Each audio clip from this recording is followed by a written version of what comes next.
What's up, men? Welcome to the Male Cartel podcast. Let's get started. Do you think men are important? Like for what? Men are not meant to be dominant. Men are meant to be submissive. Life's too short to exercise. I'm just gonna be honest. It's okay to be fat. Dispelling toxic masculinity and really redefining what it means to be a man. Men can cry. So it's okay to be weak. It's okay to be weak. I'm telling you right now, not everybody wants to see you win. You seem to be more woman than you are man. You don't have any manly qualities.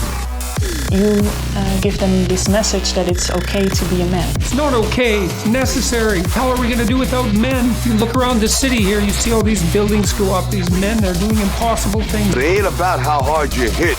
It's about how hard you can get hit and keep moving forward. How much you can take and keep moving forward. That's how winning is done. Be a dangerous man. Being dangerous is not being a threat. They're two different things. You can't be a good man if you're not a dangerous man. You say one disrespectful thing to my wife, I am not only willing, but I'm able to inflict great bodily damage. I'm going to do everything in my power to become a victor and not a victim. I can't explain it, but you better feel me. Winners win and losers lose. I can't explain it any better than that. I don't know how it happens, but winners win.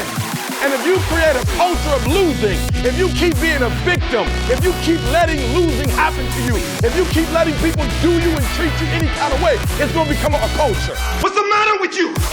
There is no tomorrow. There is no tomorrow. There is no tomorrow. Here's your host, Nick and Shane. What is up? We're back. What you think, old Nicholas? I'm over here trying to get my mic stand. It's wanting to move on me. Yeah, it looks like it's moving. I do like your new phone, though. Dancing. I noticed Nicholas got a new phone. It's actually a bag phone. We went back. Vintage. Went back to the back. That way it could be portable. Hey, did you have a bag phone? Did you ever have that? Oh, no. I bet you had a Nokia. You're like a Nokia guy. I did. My first was that Nokia, just that straight blue. But when people were getting the snake game. Well, right. when people were getting cell phones, I was just getting a beeper. So I've always been behind. So. Dude, I had two beepers, one for my friends and one for the ladies. Wow, I did, bro. High roller. I did, man. I worked 3 jobs to supply. just to do 2 beepers. I had 2 beepers and I had Cellular One in Augusta. I had a cell phone. I had a cell phone when I was 16. Cellular One. It's crazy when you're that young, and I was always a good steward with finances, and I was a hustler. When I had a break, which was like every other Saturday, I would go to the beauty shop and wash cars, hustle. Because I knew I could make $50-$60 a pop in just a few hours washing cars for old ladies. And while they're in the beauty shop? They said, your hairs look beautiful. Nice. And then I would hustle. And because that little money was date money. That gave me enough to get me to Kongwa. Kongwa. Kongwa China, was good. I'd leave $2 off Peach Orchard Road, $2 for the tip. And it used to be like $7, $7.50. And I'd get water, and my date would always get sweet tea, which back in those days was like 89 cents, you know. So I can come away with $20 with a $2 tip. And it was $22. And the movies in those days was like $3.25. Oh, yeah. Yep. And so at the old Regal by Burlington Coat Factory, so I could do a whole date night and everything for about $60. Popcorn, drink, movies, time of your life for $60. For those that are not in the Augusta area, Kongwa used to be the best Chinese buffet. Can you tell the audience why they got shut down? Do you remember by chance? I don't remember. Okay, true story. You can Google me, fact check me. Were they using? They found literally somebody came in to do an inspection, and at a time that wasn't like I guess they didn't expect it, and they found hanging up dogs and cats, skint up, hanging up. No wonder that chicken tasted a little weird. But it tasted good. Did it taste bro. Weird? Some of them on chicken on a stick always looked a little strange because it definitely did not look like chicken, but it did look like it was on a stick. So, but bro, it was good, bro. I'm telling you, that almond chicken was kicking, bro. I'm trying to look it up to see, bro. Because you always hear those things, you know. They found it got shut down. Yep. I remember, and I reading remember Augusta hearing that Chronicle. once you said it. Augusta Chronicle, man. It was in Augusta Chronicle. I remember reading it because people were saying that, and then that was my favorite Chinese restaurant. And then the one that, I mean, I don't obviously eat these days, but I took our team years ago. I'm saying way before COVID. I mean, probably 8 years ago. We went to that one Chinese buffet off. Hold on, I'm thinking I'm put Shangri-La. Yeah, it ain't Shangri-La. No, that it was Konghua. Konghua. Shangri-La was on Road. Washington Road, and That's it was good. And it shut down, but not because of that. All right, to your true story. Konghua, Peach Orchard Road, which was still great. It was the best, man. South Augusta. Kong. Yeah, Konghua. True story. I'm not going to name the name because it doesn't exist anymore, I don't think, or they have a different ownership.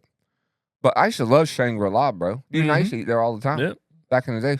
That was my favorite place. I remember rolling up. I don't know if it was you or Drew Hall. We rolled up and they had closed, you know. And I love Shangri-La, bro. Mm-hmm. So there's a place in Augusta on off Washington Road during Masters Week. I was in college, so it was obviously a long time ago. And we were working Masters Week at the vet clinic. People don't know this, but I used to work at a vet clinic. I love animals. So I was hungry. So vet clinic week, Masters Week, you're going to get 1 day off, and the rest of the days, it's from basically weekend to end of the weekend. So you're going to work about 10 days straight, and you're going to wash probably, you and about 3 other people, you're going to give baths to probably, and dry as well, to probably 125 dogs and probably about 50 cats. And you're going to take them out to go potty twice a day, maybe sometimes 3 times a day, middle of the day, early morning, night, and afternoon. That's what you're going to do. Your day's going to start early in the morning, and you're going to work about 80 hours in a work week. So in a 7-day pay period, and so the next week you're going to have 3 days on that pay period. But you're basically working 12 to 14, 15 hours a day. And it's nonstop. Dogs, dog poop, we're giving baths. So we have to mandatory they would give us an hour break. And you're white, bro. I mean, you're gassed. When I say you're non-stop. It's not manual labor, but you're like frustrated because you're dealing with animals. And it smells terrible. All you hear is barking. I mean, it's very taxing on your brain. I'd rather just do physical labor the whole time. So we do it. So we had a break on lunch. I know I'm making this story longer than what it should be. In the shortness, I went to a certain place in Augusta, got food, was like, I'm starving. I got Mongolian beef. CP12 is what it is on the menu. I always got that. CP12. I get CP12, Mongolian beef. Couldn't wait. I had a big slam Mountain Dew. Remember those 1 liters with a big lip? Yeah, It's called Big Slams. I'm drinking that. I didn't drink about half of that. I was so thirsty. I put my headphones in, and those days headphones obviously was different. I didn't have even an Apple phone. They didn't exist in those days. So I actually had a CD player. And anti-shock CD player? Anti-shock, bro. Had anti-skip. Skip, and then it would regulate. So I was listening to music, getting that. I had the newspaper out because I always loved to read newspaper. I saved it for lunch. I'm sitting there, minding my own business, having Shane time, listening to my music. I think I was listening to I don't know what I was listening to. I don't even know what I was into. So I'm eating my food, scarfing it down. Halfway down, bro. Halfway down. I'm like, if I can scarf the food, eat all my stuff, I'll have 30 minutes left, and I'll take me a quick nap in my Zuzu Rodeo. Oh, yeah. Red, maroon color. I started eating. This is where producer Krell needs to hold his ears. I'm eating, and I feel something in my mouth. Moving around? I was like, what is... No, it wasn't moving around. Oh, just felt gristly. It wasn't Mongolian. I didn't know what it was. Yeah. I pull it out, and you know I was chewing up? A Band-Aid. Came off somebody's finger. Ah. For real, Band-Aid. I immediately, kid you not, went straight to the bathroom. I felt it come up out of my guts. Went to the bathroom, and I'm vomiting my brains out. And I was fried, bro. I was green. I felt sick all day long. I mean, everything I just ate threw up. And dude, I literally physically sick all day long from that. And you know what? Kid you not, that's the last time I've eaten at that restaurant. What restaurant is it? I'm gonna say it. You gotta say it. Formosa's. Formosa's. I haven't eaten there Right there in on the years. Davis Road on the corner. And now they had new ownership because they used to own Shangri-La and some other people. Last time was with I think were you with us there? Yep, we won't be in there. I used to love that place. It's a new ownership now, but we were talking about 2001, 2001. Yeah. So this was like a year ago. I think. It's all different now. But back, I didn't want to like shame the name. Just know that it was a different. Well, it's for Formosa's too, isn't it? That's it, Formosa's too. Yeah. So, but a for real Band-Aid, full blown, came off somebody's finger when they were cooking. Obviously, they had like they probably had cancer. And they gave me that cancer. It manifested itself 24 years to get in my system, bro, because it was on my tongue. People don't understand just how weak producer Carell's stomach is. That's why he's probably having a very difficult time right now. He has literally, because he said he can't see the sight of blood. And so I was like, if I was ever shot or I'm dying, you're just going to let me lay there and die. He's basically said he could pray for me. I'm like, great, thanks. Dude, when I'm about to tell the story, I'm looking at him the whole time like, oh gosh, he's not going to be able to eat. He's going to look at Band-Aids a little bit different moving forward. To be honest, when we went like about a year ago, we went after church with another family and it wasn't that great. Yeah. So, I mean, you're not missing out on much. My favorite Asian place in Augusta. What was your favorite like Asian food? Mine was, what was the place we used to eat there when we were at the church at Greenbrier? It was up on a hill off Washington Road. Oh, I forget the name of that it's like place. An egg place or something like that or something. What was that place called? I forget what it was called, but I know what you're talking about. That was my favorite. I love. It was pretty good, yeah. General Tao. I love their. My wife and I would eat there. That was our favorite date. We used to eat there once a week on a date night. Yeah, I remember the place, but I don't remember the name. I've always loved the little kind of hole in the wall. That's just called Band-Aid, China. Band-Aid free. Yeah, there was one in North Augusta. I think it was just called China or something like that. Yeah. And then there was one over on the Kroger on Columbia Road called Happy China, and they had a little buffet. We would go eat there. I like Happy China. So before you met me, the church that, like after staff meeting, we would go there for lunch. And that's why I was probably 50 pounds overweight when you when you first met me. So Chinese has always been I love Chinese food. Chinese food. Love it. And it's just not good for you, but I love it. So, yep. Listen, you're going to see two types of the Chinese folks: super thin, and they're going to be 108 years old. Well, thin. They work 20 hours a day, 7 days a week. Or you can see the sumos. You know what I'm saying? Yeah. It's not. I don't even know if that's probably Japanese. The skinny ones are the ones that are in the restaurant working. They're not eating. They're just working. They're hustling. Yeah. It's like you always see them. Yeah. And I would ask to learn words to speak to them when I would come in, and I forgot them all. Me too, bro. I don't know that. Yeah. Did you see some big news? Yeah. Trump did the whole signed the peace treaty. Got the peace treaty between Hamas and Israel, which, I mean, he recruited other nations, which is awesome. Well, so what do you think about that? Because I know, I wasn't super tuned into that. However, I was monitoring it. And I think I was monitoring that more so from the hater standpoint. Everybody hating on Trump. Yeah. And we said, I think you and I talked about when Trump came off, like, he just gets stuff done, bro. And even on good stuff, productive stuff, people will complain about. But he's like, I'm going to get this done. If I was in office, this wasn't ever going to happen. The thing with him is, and this is a podcast with men, we talk about a lot of men issues, and we've talked about various different character flaws, and there are a lot of people that talk a lot and they don't get it done. Yeah. And it's like, oh, I'm going to do this, but then it never happens. Or it happens for a very short amount of time and then it flames out, which we've talked about. Oftentimes that's because people are stealing ideas from others. It's not really in them. It's not who they are. And so it dies off. Trump makes promises and oftentimes gets it done. Where I think his issue is he'll say things like, day one, when I'm in the office, Russia-Ukraine war is going to be over. And when you're dealing with other groups, you can't necessarily control them. Now, you can bring consequences, but at the same time, like, you're dealing with terrorists in Hamas. They're not a government agency. They are a terrorist organization.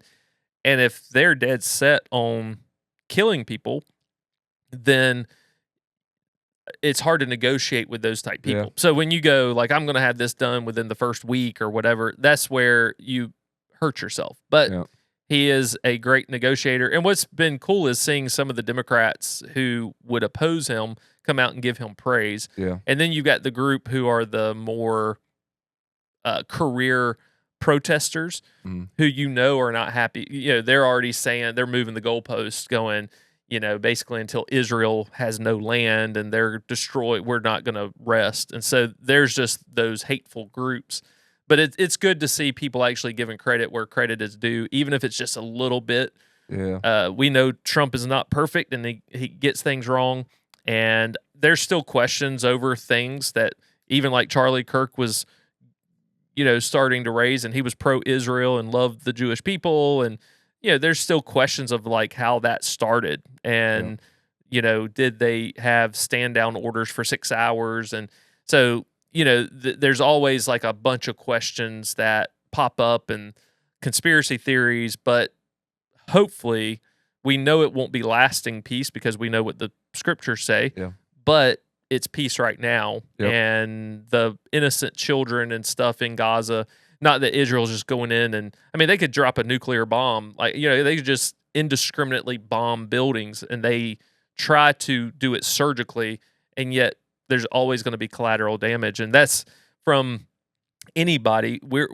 We know war is necessary at times, but no one loves innocent life being just, murdered, not murdered. Let me scratch that. Killed, losing their life, whether it be the Jews or whether it be Palestinians that are caught in the middle. While people say, well, the Palestinians voted for Hamas to lead them, that's true for some, but children didn't. So that's you hate that side. So for the fact of peace and innocent life being killed, it's a good thing in my mind. Oh, I 100% agree, bro. I still can't believe that. I feel like it was pretty fast. How long has he been in office right now? Since January. So 10 months, 9 months. That's pretty fast. Yeah, end of January. That's pretty fast. It's fast, yeah. I think so. All the other stuff that he's accomplished. I'm not a big Trump guy. I think I've shared that many times, but one thing I do admire is that he's a straight shooter, man, and I think you and I both are the straight shooters. So you kind of like straight shooters align. We're in the same fraternity, and so and also I'm old school to think that when you're older, you get more grace, man. Like, I even showed a lot of grace to Biden. Just know that, listen, he's old, man. Sometimes when you get old, you just kind of been stuck in your ways for a long time, and there's always a little bit of grace with age. He's like, there's a bit of wisdom, but they've kind of earned the right to be ornery. They've earned the right to say something like out of line. They just have. I just think that, The problem with Biden, though, was that was almost elder abuse. He didn't know what room he was in. Well, the thing about Biden that was real tricky, too, and you would agree with this, is that, and I think our listeners would too, is that there was so much of a cover up with his illness. And they were like, no, he's fine. Right. He's fine. He's fine. Everyone screamed that. And then when he wasn't fine, they're like, you guys show grace, or like show sympathy, empathy, etc. because he's older. I can't believe you do. And you're like, hold up. Right. You just said he was fine. You don't get that bad that quick. Huh? It doesn't make any sense. There's so many contradicting. It's either one or the other. Yeah. So, but if you're wrong beforehand, then just own your junk and say, hey, I made a mistake. But now you're like defending it. It's always defending it. It's kind of like a sheet of paper where you never erase it, You just keep scribbling over it. And sooner or later, that's about the third, fourth, fifth time, it's all a big giant scratch up. You don't know what you wrote down. You don't know what you did wrote down. It's a hot mess. And I think that's what happens to you when you don't own your junk. Yeah. But when you own your junk, you erase it, and then you can write down your new stuff. And I think that, but when you don't, that's a good thing for men, man. You don't own your junk, man. You just create more of a mess. Well, and what people don't understand is Trump had a historic, the Abraham Peace Accords before he left office in 2020 Then the war broke out under Biden, and I don't, whoever was running the country at that time, if he wasn't fully cognitive of what was going on. And so now this is a continuation. And so, it shows that he at least has a good understanding of that kind of region, or at least how to deal with terrorists. And it's good to see other countries come in, because it's not just in the U.S. and Israel, but I think Egypt's involved and other Arab nations to help kind of monitor and control things. So I think it's good, and I think we need to give credit where credit's due. Yep. And grateful there's peace there. Now, man. That's peace. Hey, and that leads me to, like, I think you and I were sharing. Well, you shared with me the video, which I loved. And we're gonna move into this video. It was on, what's this video? Was it on the Twitters or Instagrams, or it was on Facebook? The Facebooks, and so it was on the Facebook on the line, and but it's about a dad talking about dads and sons. But since we're talking about a strong person like Trump getting something done, we think that it just kind of works. And so, do you want to share the video, and then we could? Yeah, this is from an account called Sharni and Julius, all one word on the account name. And this is what he's talking about, is basically 2 times when your son becomes stronger, when a son becomes stronger than a dad. Yeah. And this video is good. He's got some other things. It's almost like done in a poetic kind of way. And so I can't endorse everything because I don't know all of his videos. So I'm just saying that up front. I don't even know if this guy's a Christian, whatever. That's fine. What he says is good. You may go check out. We'll link his profile into the show notes. You may find some other beneficial things. Now his videos are popping up because I've watched one. Yep. They all seem to be solid stuff. And so you may find some beneficial stuff. But if he's got something that's out there, don't go, Nick and Shane recommended this guy. We haven't watched all of his videos, but this one's good. So listen in, and then we'll respond to it. There are 2 ways your son becomes stronger than his father. The first way happens around 14. He slams doors. He refuses to move. He challenges every boundary. You say, "We're going for a run to burn out your anger." He says, "No," and you freeze. Because moving him means conflict, maybe getting physical, and you're tired or scared or just want peace. So you back down, you negotiate, you let it go. In that moment, you've handed your authority as a father to a child whose brain isn't even developed, who doesn't provide, protect, or contribute, but who now knows, Dad's a coward who won't face me. Here's what happens next. He learns he comes from weakness, and that disgust burrows deep. He'll spend his whole life overcompensating, acting harder, angrier, more aggressive, trying to prove he's not you. Or he becomes exactly like you, another man who backs down when things get hard. Another father who one day let his own son run the house. But there's a second way. You hold the line every time. Shoes now, we're going. Not negotiable, not optional. Yes, sometimes it means getting him physically moving. Yes, he'll rage against you. Yes, it'll be hard. But he needs to know there's at least one force in this world he can't bulldoze with anger. One man who won't crumble when he pushes, because if you won't contain his chaos, your wife has to, and she shouldn't have to wrestle your son's untamed dogs. Years pass. He keeps training, growing, building himself, and somewhere around 24, it happens. He beats you at arm wrestling, outlifts you at the gym, runs faster, jumps higher, grows stronger. But this time, he's earned it through competence, not defiance, through years of effort, not tantrums at 14. And when he finally legitimately surpasses you, he'll respect you for being the wall he had to build himself to climb. Most importantly, though, he'll respect himself, because he knows his strength is real, not stolen and not given. Yeah. Great. I'm so glad you shared that. What was your first thought on that? Any key thoughts? My first thought when I listened to yeah. that I failed miserably because there have been times that now I think there's rightful times where, your son is disrespecting your wife and you kind of stand face to face with him because it's kind of like, if you feel like you're a man now, that's my wife. I've had a few of those conversations, but I think where I feel like I could have done better is instead of meeting aggression with aggression, that I love what he talks about, like, put your shoes on, we're going for a run, giving more of a productive outlet for that anger, that frustration. In another video, he talks about the same thing. So this must be something he practices. And he talks about going for a run to wear the young man out, or even yourself, to the point where you can think more clearly because you're not so overwhelmed with that anger. And especially a young man that doesn't have self-control yet, he just it just blurts things out or whatever that might be. So I definitely understand. I love the fact of doing something. I would much rather have gotten it wrong and not been passive. There have been times I had to apologize and go, I shouldn't have yelled at you, I shouldn't have gotten angry, whatever.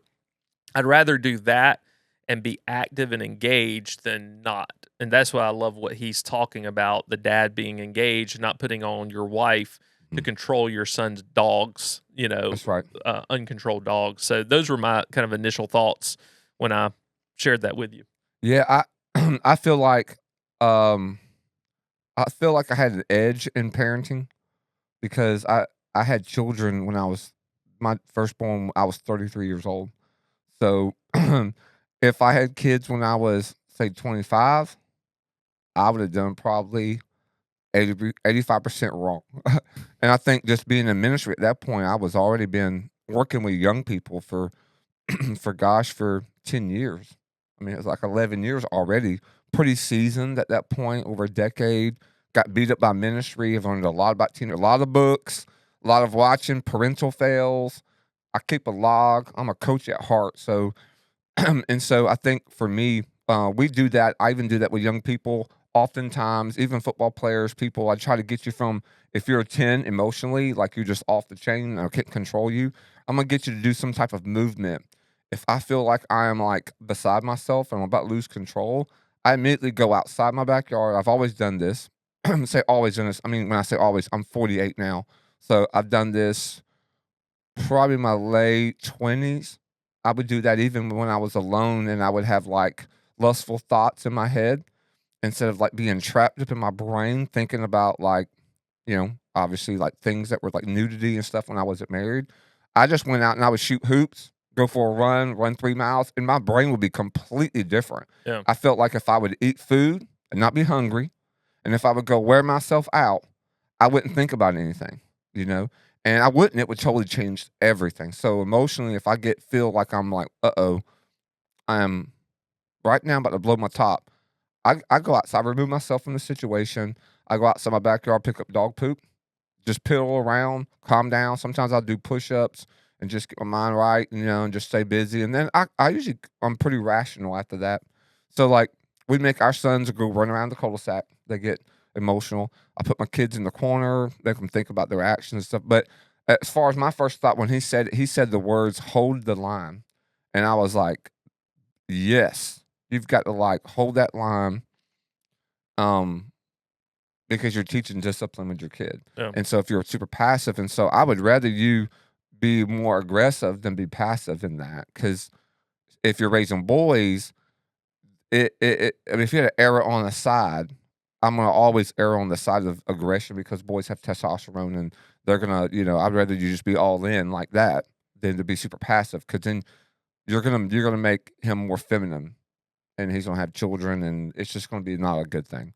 So, like, I'd rather do peel back the layers if you've been more aggressive, and because then he'll probably, if it's your son, he'll love you, and he'll say, "Well, Dad was just hard on me because of this." He's like the best of you. But if you're passive, you have not raised him to you raised him to be passive, basically. And so there's a lot to all that, but Yeah, the hold the line. I watched you from a distance. We've talked about before, holding the line with your wife when your son's like bucked the system. I've only had one time that ever happened with my son when he was about 8 years old. And other than that, I haven't had any more problems. I had him when he was young as 8. And I'm sure I'm going to have another issue when that testosterone was pulling, or he may push dad. Like, maybe not physically. If he does physically, I hate it that he's going to have a bad day. But, like, emotionally and like, verbally, he may push the envelope. And so I expect him to do that. And so I hope and pray, it's easy for me to talk about it right now. It hadn't happened to me. Yeah. That I'll be calm and cool enough to hold the line. And so far, I feel like, but I even credit me. I'm saying all this as men, is that I've had some good men in front of me when I was younger to be an example and to set some example for me to look at and to follow. And I just happened to get to a place where I was in my 30s by the grace of God to where I was kind of like grew out of some immaturities. And then I had enough memory bank and storage built up in my life from people. You being one of them, having kids younger than me. I think I've shared that a lot on my podcast. And some other men who are a little bit older than us, and having kids in youth ministry. And I always go on long trips with youth, Six Flags and Carowinds and all. I'll go, all right, give me your top 3 nuggets. And they usually, if it's a good man, they're going to tell you how they fail. And then what they learn in their failure. And you're like, good to know. And then you see it play out, and you go, oh, gosh, I need not to do this. And so, yeah. Well, and I think that's why what we're doing here is so important, because even if it's the smallest of a reel on Facebook that makes us think, we're trying to put it out to the community of men that we have built and that we're building. That's right. So that they have to think about it, or they get to think about it ahead of time, because I had children young, and so therefore I'm growing up, and so I'm young, a young man, but I'm still, and maybe a little more mature than some people at that age. Oh, for sure. However, I'm still maturing and growing and learning, dealing with baggage from childhood and teen years and all that type stuff. And so now I'm raising a child, and so you're going to get it wrong, but we don't have classes in school that tell us how to be a parent. That's right. And how to be a dad. And you might have a good example at home growing up, and you might not. And so you're doing the best that you can. So you're going to get it wrong, but at least with what we're doing here, we get to have these conversations, and people get to think like, maybe I don't need to meet aggression in my teenage son with aggression, but here's a new idea. Tell him to put his shoes on, or push-ups. Yep. There was a video not too long ago where son was disrespecting the mom, yelling at her or whatever, and the dad comes in and gets in his face and says, you're not going to talk to my wife that way. That's your mother. You're going to respect her, and made him get down and do push-ups. Mm-hmm. And it was funny, a lot of support for that. But then there was more certain groups of women who were, oh, that's abuse. And so it's like, that's abuse? Good thing you weren't around when I was growing up. That's right. But you see a different perspective. And I love what he said. Your son will resent you if you don't confront him. Yep. And so whether you're confronting him in a, go run, or go stand in the corner, or go bend over the bed, I'm going to take a belt and I'm going to give you a paddle, whatever, at least you are confronting and you're engaged, because I do believe your son will resent you if you do not give those boundaries and hold to them. Yeah, I think that's 100% correct. I encourage you, men, like, we'll post the video. Well, the videos, you should already have heard it. So think about that in your own life, and what are some things you can do. And definitely, I know I want to listen to that. It just encouraged me to just keep it up, but also to not grow weary of doing good. Yep. The scripture says. And so you feel like, because you just feel like some days, like, you're just doing it, and you wonder you haven't seen the payoff yet. Yeah. You're just like, it's just like money in the bank that you can't look at. And you're like, I hope it turns out okay. I'm giving all I got, but I just don't know. And so this just encourages, for some of you, man, this may just encourage you big time, like it has me. So For sure. Hey, dude, add that meme. You want to say that meme? Let's save it for the next episode. Okay, let's do that, dude. Yeah, I think we'll save that for the next episode because I think it'll spur some other conversation. Okay. And we're really at time now. But I do want to say two things before we close out. One, you're looking good. Look like you put on some weight. 195. Most people don't like it when somebody says you look like you put on weight, but when you got down to when I got 174 and I look like I was Skeletor, yes. Yeah. So you look like He-Man, not Skeletor. And you're looking extra good because you're wearing our new hoodie. Let's go. Shane is cold-blooded, so especially having lost a bunch of weight. So, but you might not be able to see it on camera, but it is it says Male Cartel. It's black on black with a black camo. And so we have those on sale on our merch site. And so you can go to malecartel.com, and we've got t-shirts, hats, hoodies, journals. So you can purchase some merch and rep the Male Cartel community wherever and Nick's you're wearing at. hat, and he's wearing a t-shirt too. T-shirt. Boom. So, but we're moving into the cold season, so hoodie it is. Limited supplies. Love this hoodie. Yeah. My favorite hoodie right now. So cool. Well, thank you guys for listening. Please like, share it on social media, help get the word out. And other than that, we encourage you to get 1% better. 1% better. See you next time. See ya. Thank you for joining the Male Cartel podcast. Be sure to subscribe and share to help other men join the cartel. You can also keep up with us on social media and at malecartel.com.